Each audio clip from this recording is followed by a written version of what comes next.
पिछले 12 महीनों की अगर बात करें तो इक्विटी म्यूचुअल फंड्स ने बहुत अच्छे रिटर्न्स दिए and among them small cap funds ने तो बहुत ही अट्रैक्टिव रिटर्न्स दिए। अब ऐसे में अगर बात करें दोस्तों कि best performing small cap funds कौन से हैं, तो वो एक नहीं, दो नहीं, बल्कि बहुत सारे स्मॉल कैप फंड्स ऐसे हैं जिन्होंने लास्ट 1 ईयर के अंदर या लास्ट 2 ईयर्स के अंदर बहुत अच्छे रिटर्न्स दिए। पर आज के सिनेरियो में जब small cap funds over valued हो चुके हैं, तो यदि आज की तारीख में हम अगर फ्रेश स्टार्ट करते हैं तो सवाल ये उठता है दोस्तों कि कौन से ऐसे स्मॉल कैप फंड्स हैं जिसके अंदर पैसा इन्वेस्ट करें, चाहे लमसम में, चाहे मंथली एसआईपी के माध्यम से, जिससे हमें आने वाले समय में अच्छे रिटर्न्स मिलने की संभावना हो। आज की इस वीडियो में वी विल डिस्कस कि कौन से स्मॉल कैप फंड्स आपके लिए फ्यूचर में बेस्ट साबित होंगे और आपकी एक्सपेक्टेशंस पे खरे उतरेंगे। हाय नमस्कार, my name is JS Khanduja and you are watching Nivesh buddy. Experts की अगर राय माने तो दोस्तों स्मॉल कैप फंड्स आज की तारीख में हाई वैल्यूएशन पे हैं। अब ये फंड्स हाई वैल्यूएशंस पे हैं, इसका मतलब ये नहीं है कि इनसे बचना चाहिए। मेरे हिसाब से दोस्तों लमसम की बजाय अगर SIP या STP के माध्यम से स्मॉल कैप फंड्स में इन्वेस्ट करते हैं और लॉन्ग टर्म के लिए से अबाउट 7 to 10 ईयर्स या उससे भी ज्यादा के लिए अगर हम इन्वेस्टमेंट करते हैं तो आप बेटर परफॉर्मेंस एक्सपेक्ट कर सकते हो। शेयर मार्केट को टाइम करना बहुत ही मुश्किल काम है, या मैं कहूंगा कि ये नेक्स्ट टू इम्पॉसिबल है। इसलिए बेस्ट है कि लॉ ऑफ एवरेजिंग का बेनिफिट लेते हुए स्मॉल कैप फंड्स में SIP या STP के थ्रू ही आपको इन्वेस्ट करना चाहिए। मेरे हिसाब से ये सही कदम होगा। तो आज की इस वीडियो में दोस्तों बात करेंगे कि what is small cap fund, small cap funds क्या होते हैं, advantages of small cap funds, उनको लेने से क्या फायदा है, how do small cap funds work, वो कैसे काम करते हैं, who should invest in small cap funds, किसको स्मॉल कैप फंड्स में पैसा इन्वेस्ट करना चाहिए, taxation on small cap funds के ऊपर टैक्सेशन की क्या कंप्लायंसेस हैं, बेस्ट स्मॉल कैप फंड्स कौन से हैं, आज डिस्कस करेंगे उनके एक्सपेंस रेशियो पर, उनकी स्टार रेटिंग पर and there past performances of 1 year, 3 year and 5 years. तो सबसे पहले हम चर्चा करते हैं दोस्तों कि what is small cap funds. Small cap funds क्या होते हैं? स्मॉल कैप फंड्स दोस्तों वो फंड्स होते हैं जो उनके फंड हाउसेस छोटी कंपनीज में पैसा इन्वेस्ट करते हैं जिनका की मार्केट कैपिटलाइजेशन 5,000 करोड़ से कम का है। वो इन्वेस्टमेंट करते हैं इंडियन स्टॉक मार्केट के अंदर। स्मॉल कैप फंड्स दोस्तों फैंटास्टिक रिटर्न्स देते हैं लॉन्ग टर्म में। ये काफी वॉलेटाइल होते हैं और इसके अंदर लॉसेस के बहुत चांसेस होते हैं अगर आपका इन्वेस्टमेंट का पर्सपेक्टिव शॉर्ट टर्म और मीडियम टर्म है। नाउ वी विल सी कि what are the advantages of the small cap funds, इसके क्या फायदे हैं। तो पहला फायदा है दोस्तों कि ये एग्रेसिव फंड होते हैं।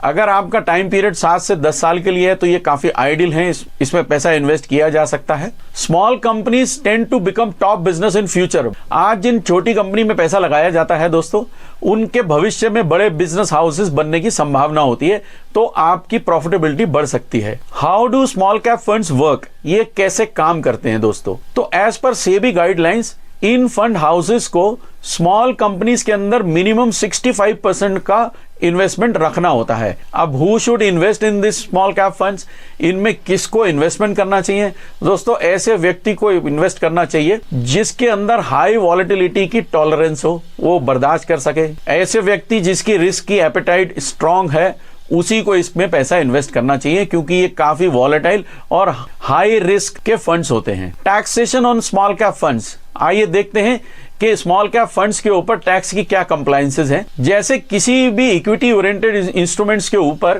टैक्स की कंप्लायंसेस होती हैं, स्मॉल कैप फंड्स के ऊपर भी दोस्तों सेम होती है। शॉर्ट टर्म और long term capital gain tax इनके ऊपर लगता है और ये डिपेंड करता है कि आपने ये पैसा कितने समय के लिए इन्वेस्टेड रखा। अगर आपने पैसा इन्वेस्ट करने के 365 दिन से पहले भुना लिया या रिडीम कर लिया तो उसके ऊपर लगता है दोस्तों 15% का short term capital gain tax. वहीं दूसरी ओर अगर आप 365 दिन से ज्यादा स्मॉल कैप फंड्स को रखते हैं तो आपके ऊपर 10% का long term capital gain tax आता है, जिसमें 1 लाख तक की छूट है, यानी 1 लाख एग्जेम्प्टेड है, और उससे ऊपर की अमाउंट पे आपको केवल 10% का long term capital gain tax देना है। अब देखते हैं कि बेस्ट स्मॉल कैप फंड्स आज की तारीख में कौन से हैं। तो दोस्तों यहां पे हमने NAV और इन म्यूचुअल फंड्स के रिटर्न्स का जो डेटा लिया है वो 1 अप्रैल 2024 का लिया है।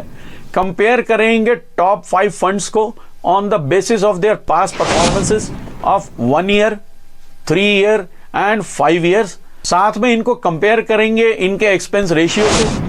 और यहां पे हमने जो स्मॉल कैप फंड्स लिए हैं दोस्तों, वो डायरेक्ट कैटेगरी के लिए हैं, तो रेगुलर कैटेगरी के फंड्स में एक्सपेंस रेशियो थोड़ा सा ज्यादा हो सकता है। और इन फंड्स की स्टार रेटिंग को भी चेक करेंगे और फिर फाइनल कंक्लूजन निकालेंगे कि इनमें से सबसे बेस्ट स्मॉल कैप फंड्स कौन से हैं जिसके अंदर पैसा आने वाले समय के लिए इन्वेस्ट किया जा सकता है। तो यहां जो हमने क्राइटेरिया लिया है दोस्तों, वो लिया है टॉप 5 म्यूचुअल फंड्स का, और इन्वेस्टमेंट इसके अंदर लमसम ली है। पास्ट परफॉर्मेंसेस देखेंगे हम इनकी लास्ट 1 ईयर की कि इन्होंने क्या रिटर्न्स दिए। तो ये है इनका हिस्टोरिकल चार्ट दोस्तों। बंधन स्मॉल कैप फंड ने लास्ट 1 ईयर में 74.14% के रिटर्न्स दिए। महिंद्रा मनुलाइफ स्मॉल कैप ने 71.17% के रिटर्न्स दिए। क्वांट स्मॉल कैप फंड ने 71.01% के दिए। निपॉन स्मॉल कैप फंड ने 59.18% के रिटर्न्स दिए। और Invesco India small cap fund ने 59.93% के रिटर्न्स दिए। आइए चेक करते हैं कि लास्ट 3 इयर्स के CAGR यानी कंपाउंडेड एनुअल ग्रोथ रेट क्या है इन स्मॉल कैप फंड्स की। तो क्वांट स्मॉल कैप फंड ने दिए हैं 42.05%, नंबर 1 पे है। सेकंड नंबर पे निपॉन इंडिया स्मॉल कैप, इसने 35.67% के रिटर्न्स दिए। देन इज HSBC, इसने 34.60% के रिटर्न्स दिए। फिर है HDFC स्मॉल कैप, इसने 32.33% के रिटर्न दिए।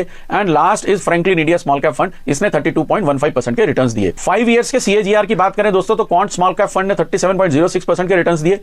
बैंक ऑफ इंडिया ने 31.66%, निपॉन के स्मॉल कैप फंड ने 29.96% के रिटर्न्स, एडलवीज स्मॉल कैप फंड ने दिए हैं 28.93% के रिटर्न्स, और Canara Robeco small cap fund ने दिए 28.05% के रिटर्न्स एज ऑन 1 अप्रैल 2024। तो दोस्तों ये तो थे 11 ऐसे स्मॉल कैप फंड्स अलग अलग AMCs के, जो कि या तो 1 साल के रिटर्न्स के टॉप 5 में रहे हैं, या लास्ट 3 ईयर के रिटर्न्स को चेक करें तो उसमें टॉप 5 में रहे हैं, और या 5 साल के रिटर्न्स को चेक करें तो उनके टॉप 5 कैटेगरी में रहे हैं। आगे चेक करेंगे कि इन 11 में से कौन से ऐसा बेहतर फंड्स हैं जिसके अंदर हमें पैसा इन्वेस्ट करना चाहिए। दोस्तों यदि आपने इन 11 के अलावा भी किसी और फंड में ऑलरेडी पैसा इन्वेस्ट किया है तो आप कमेंट करके हमसे पूछ सकते हो। हमारी एक्सपर्ट टीम आपको उसकी पूरी गाइडेंस देगी कि आपको उसे चेंज करना चाहिए या उसमें इन्वेस्टेड रहना चाहिए। तो चलिए अब बात करते हैं एक्सपेंस रेशियो की। तो दोस्तों यहां पे भी जो एक्सपेंस रेशियो हमने कंसिडर किया है वो 1 अप्रैल 2024 का कंसिडर किया है, और देखते हैं कि सबसे कम एक्सपेंस रेशियो किन स्मॉल कैप म्यूचुअल फंड्स का है। तो इस चार्ट के अकॉर्डिंग दोस्तों Baroda BNP small cap fund का जो एक्सपेंस रेशियो है वो 0.19% है। यहां पे मैं दोस्तों आपको बता दूं कि ये जितने भी म्यूचुअल फंड्स के एक्सपेंस रेशियो हमने प्रेजेंट किए हैं ये सब डायरेक्ट कैटेगरी के हैं। तो सेकंड नंबर पे ITITA स्मॉल कैप, इसका भी 0.9% का एक्सपेंस रेशियो है। महिंद्रा मनुलाइफ का 0.26%, टाटा स्मॉल कैप का 0.30 और एडलवीज स्मॉल कैप का जो एक्सपेंस रेशियो है दोस्तों वो 0.41% है। अब चेक करते हैं कि इनकी स्टार की रेटिंग क्या है, क्रिसिल ने इनको कितने स्टार्स दिए हैं। तो इस चार्ट के अनुसार दोस्तों एक्सिस स्मॉल कैप फंड को 5 स्टार की रेटिंग मिली है, टाटा स्मॉल कैप फंड को भी 5 स्टार की है, निपॉन इंडिया, HSBC के स्मॉल कैप फंड्स और बैंक ऑफ इंडिया के स्मॉल कैप फंड्स को तीनों को 4 स्टार्स की रेटिंग मिली हुई है। तो 5 स्टार और 4 स्टार के रेटिंग वाले फंड्स को अच्छा माना जाता है। तो इस एनालिसिस के बाद हमने ये देखा कि कुछ फंड्स ऐसे हैं जिनके हिस्टोरिकल रिटर्न्स 1 साल, 3 साल और 5 साल में काफी बेहतर हैं। कुछ स्मॉल कैप फंड्स ऐसे हैं जिनके एक्सपेंस रेशियो काफी बेहतर हैं।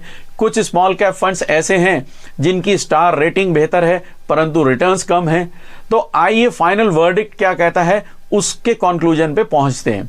अब हिस्टोरिकल चार्ट पे अगर नजर डालें, इनके रिटर्न्स पे अगर नजर डालें तो दोस्तों कुछ फंड्स हमने ऐसे देखे जो कि 1 साल के रिटर्न में भी टॉप 5 में भी थे, 3 साल में भी टॉप 5 में थे, और 5 साल की रिटर्न्स को अगर चेक करें तो उसमें भी वो टॉप 5 में थे। तो ये माना जाता है दोस्तों कि जो 1 साल से भी बेहतर रिटर्न दे रहा है फंड, जो 3 साल से भी बेहतर रिटर्न दे रहा है, और ऐसा फंड जो 5 साल से भी बेहतर रिटर्न दे रहा है और टॉप 5 में बना हुआ है, तो ऐसे फंड को हम बोलते हैं कंसिस्टेंट फंड।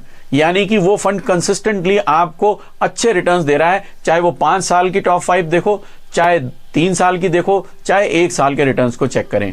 तो लेट अस नाउ चेक कि कौन से ऐसे फंड्स हैं जो कि कंसिस्टेंटली आपको कई सालों से बेहतर रिटर्न दे रहे हैं, और फिर हम पहुंचेंगे फाइनल डिसीजन पे। आइए इस पे एनालिसिस करते हैं। तो फर्स्ट ईयर के अंदर आपके सामने ये चार्ट है कि ये 5 बंधन, महिंद्रा, क्वांट, निपॉन और इन्वेस्को टॉप 5 में थे। उसके बाद 3 इयर्स के रिटर्न्स देखें तो quant, Nippon, HSBC, HDFC, Franklin top 5 में थे। 5 साल के अगर CAGR को देखें तो Quant, Bank of India, Nippon, Edelweiss और कैनरा रोबेको के स्मॉल कैप फंड्स टॉप 5 में थे। अब इन 11 में से कौन सा ऐसा स्मॉल कैप फंड है जो कि कंसिस्टेंटली पिछले 1 साल, 3 साल और 5 साल में लगातार टॉप 5 में बना हुआ है? आप देखेंगे दोस्तों इस चार्ट के मुताबिक कि 3 ऐसे म्यूचुअल फंड हैं जो कि 1 साल में टॉप 5 में थे, 11 में से 3 ऐसे हैं जो 3 साल टॉप 5 में थे, और 3 ही ऐसे हैं जो पिछले 5 साल के टॉप 5 में थे। और बाकी के जो 2 हैं दोस्तों, जैसे क्वांट है वो 1 साल के रिटर्न्स में भी टॉप 5 में है, 3 साल में भी टॉप 5 में है और 5 साल में भी टॉप 5 में है। तो इस फंड को हम मानते हैं कि ये एक कंसिस्टेंट फंड है। साथ ही निपॉन को चेक करेंगे तो वो भी आप देखेंगे कि 1 साल में भी, 3 साल में भी और 5 साल के रिटर्न में भी टॉप 5 में बना हुआ है। तो ये हुए 2 आपके कंसिस्टेंट परफॉर्मर, एक क्वांट स्मॉल कैप फंड और दूसरा हुआ निपॉन का स्मॉल कैप फंड, जो कि पिछले 5 सालों से लगातार आपको टॉप 5 में नजर आ रहे हैं। आइए अब नजर मारते हैं इन 2 फंड्स के AUM यानी कि एसेट का साइज क्या है। तो क्वांट स्मॉल कैप फंड का साइज है 17,193 करोड़ और निपॉन स्मॉल कैप फंड का साइज है 46,044 करोड़ एज ऑन 1 अप्रैल 2024। अगर 5 इयर्स के रिटर्न देखें दोस्तों तो क्वांट स्मॉल कैप फंड ने 37.06% के रिटर्न्स दिए हैं अगर लमसम में पैसा इन्वेस्ट हुआ है। वहीं निपॉन स्मॉल कैप ने 29.96% के रिटर्न्स दिए हैं अगर पैसा लमसम में लगा है। तो अगर मंथली SIP में लगा है तो रिटर्न्स बढ़ गए हैं। आप देखेंगे कि क्वांट स्मॉल कैप फंड के 48.47% के CAGR है लास्ट 5 इयर्स में और निपॉन स्मॉल कैप फंड के 37.79% के रिटर्न्स हैं लास्ट 5 इयर्स में अगर मंथली SIP के थ्रू इसमें इन्वेस्ट करा गया है। एक्सपेंस रेशियो की बात करें तो थोड़ा सा ज्यादा है, 0.8% है क्वांट स्मॉल कैप का और निपॉन का है 0.7%। हालांकि इन फंड्स के एक्सपेंस रेशियो ज्यादा हैं, बट इंपॉर्टेंट ये है कि एक्सपेंस रेशियो ज्यादा होने के बावजूद भी इन्होंने आपको पिछले 5 साल में चाहे लमसम में हो चाहे SIP में हो आपको बेहतर रिटर्न्स दिए हैं। So that's all for today. In my opinion quant and Nippon small cap funds are in focus for this year. चाहे लमसम हो चाहे SIP के माध्यम से हो, पैसा इसमें लगाया जा सकता है। नॉलेज आपको मिल गई है कि कौन से इनमें से बेस्ट फंड हैं। पेशेंस आपको रखनी है, लॉन्ग टर्म में अच्छे रिटर्न्स की संभावना है, पैसा इन्वेस्ट किया जा सकता है। दोस्तों यहां मेरा एक डिस्क्लेमर है कि mutual fund investments are subject to market risk. Please read scheme related all documents carefully before investing. तो thank you so much. Video अच्छी लगी हो तो दोस्तों इसको लाइक जरूर करें, अपनी फैमिली और फ्रेंड्स के साथ इसे शेयर जरूर करें और चैनल को अभी तक सब्सक्राइब नहीं किया है दोस्तों तो इसे सब्सक्राइब जरूर कर लें और जल्दी मिलते हैं ऐसी ही अगली वीडियो में। तब तक के लिए नमस्कार।